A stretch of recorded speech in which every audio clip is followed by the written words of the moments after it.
What's up guys? I'm actually going to start this video doing the wannabe influencer thing of asking for likes, shares, and comments. This video won't see a lot of reach because the music will get copyrighted, gun content is naturally suppressed on YouTube, and I'm a small channel to begin with. This took a lot of work to design and print, so it would be a shame if no one saw it. From what I could find online, I believe this is the only firing Bullpup MP5 on YouTube. Further searches on Google could not come up with any real steel working Bullpup MP5s, so what you're watching now might be the only one of its kind in the world. Sit back, relax, and enjoy the history and design discussion to follow. Like always, I'll be reading from my laptop off screen. You'll notice the MP5 behind me. It's unloaded and angled away from me about 2 feet behind me, so this camera angle looks like it's pointed at me, but it isn't. Also, yeah, I threw a blanket over my printer over there for some contrast.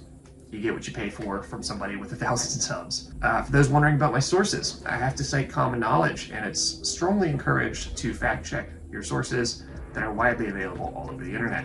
Let's get into it. History. The story of the MP5 started just after World War II when the N-words, who would later found HK, fled from Germany to Spain and downsized / modified the MG42's 792x57 roller locked system into a 9x19 roller delayed system. Initially fielded with the West German border guards, it was quickly removed from service after it was declared sissy, along with wearing shorts and saying Gesundheit after sneezes. The initial design focused on a race of people with a feature called the King's Finger, which is why the controls are so hard to reach. The controls were right-hand only, as the HK master race deemed anyone left-handed schwul, or inferior. The Battle Mag release was only added later as a part of a deal the Brits struck with HK during the redesign of their L85 Bullpup. Re-recording a corrupted file. British use of the MP5 was quickly stymied as the Princess Gate fiasco got a lot of negative press for the platform. The massive fireballs thrown by the 9mm actually caused curtains to catch fire and burn an operator on entry. Even without the flamethrowing issue, SAS operators stressed the guns were too heavy, had no mounting options, hence the mag lights instead of surefires, and were too large to maneuver well. After a high-profile visit from Nancy Pelosi, the US was able to convince Britain to join their new cartridge, the 308, which spawned the G3 rifle as a replacement for both the MP5 and the failing L85. There were of course attempts to revive the MP5 through media like Die Hard and Counter-Strike.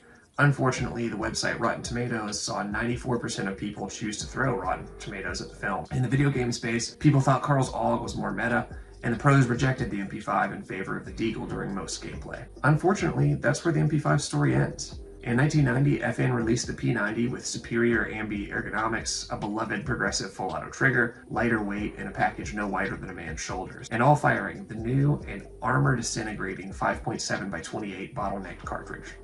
The list of adopters sounds like the roster of your Madden team after you drafted with all the cheat codes on. Austrian KDO, Belgian PSU, Canadian Joint Task Force 2, French GIGN, Dutch DSI, US Secret Service, many high-profile SWAT teams, on and on. The public nature of these adoption and uses only fed the flames of the P90's near instant dominance in the cultural zeitgeist, with appearances in Nintendo 64's GoldenEye, Counter-Strike, Call of Duty, The Incredible Hulk, Hunger Games, iRobot, Equilibrium, John Wick, Stargate, and even The Walking Dead. The MP5 was pushed into obscurity after only the briefest 15 minutes of fame. I wouldn't be surprised if this video is the first time many of you have even heard of it or its full story. My design. But I don't think that's where the story should end. I see a lot of untapped potential in the platform and think there is potential for it to have a moment in the sun. 3D printed of modern material, this pistol brace shaves over ½ a pound versus the stock configuration. 3 different mounting holes and a strap relief offer a wide variety of configurations to fit any arm. The safety remains with styling as a nod to the King's Finger folk, albeit recessed for easy drawing from concealment. A dial to read safety position has been added to the opposite side as well. Hand placement is a nod to the SAS, who frequently ran their thumb on the strong side due to ironically not having the King's Finger. A rest has been added for control and to ensure the thumb clears the ejection port. Handguard shape remains the same, again as a nod to the N-word forefathers of HK. However, the trigger has been pressed up into the guard to save space and reduce torque on the wrist. Unlike the P90, which ignores ergonomics, the grip is tilted up or beyond 90 into the negative degrees to accommodate its much closer distance to the shooter. Okay, so when we grab a gun, straight lines are strong and angles are weak. A pommel has been added to support right-handed shooters, but is absent from the left side to accommodate reloads using the paddle through the window and thumb cutout. The magazine well is beveled to assist reload. The window remains open on the right-hand side as weight reduction. Again, it's not for lefties. MP5 says if you're left-handed, you. I'm Ricky Bobby. If you don't chew Big Red, then you. Just look at the charging height. Design changes above the cocking tube are absent to retain the beloved HK slap. Do the HK slap. To fix the concerns of the SAS, a Picatinny rail has been added up top and M-locked down the sides. Anything can now be mounted up to and including the GP23 grenade launcher, which was favored by the West Germans at the time for its spring-loaded M-lock quick mount system. A tunnel has been kept below the Picatinny so that the iron sights can be used at all times. They have been fully encased to prevent snags and allow easy sliding during draws from concealment, as well as to prevent dum-dums from changing HK's factory zero perfection, yeah? A flash retarder has been added to attempt to tame the violence of the 9mm cartridge. Real talk. Okay, I hope you enjoyed everything up to this point. For the smooth brains out there, that was all false information which I created in jest. I hope it was blatantly ridiculous and contradictory enough to not be taken serious in any way. I wanted to share here what I was actually thinking when choosing this project and its design elements. First off, I wanted a simple design that didn't require fittings, JB weld, or other attachment methods like nuts, bolts, or hose clamp. Not throwing any shade there either way. I just wanted simplicity for myself.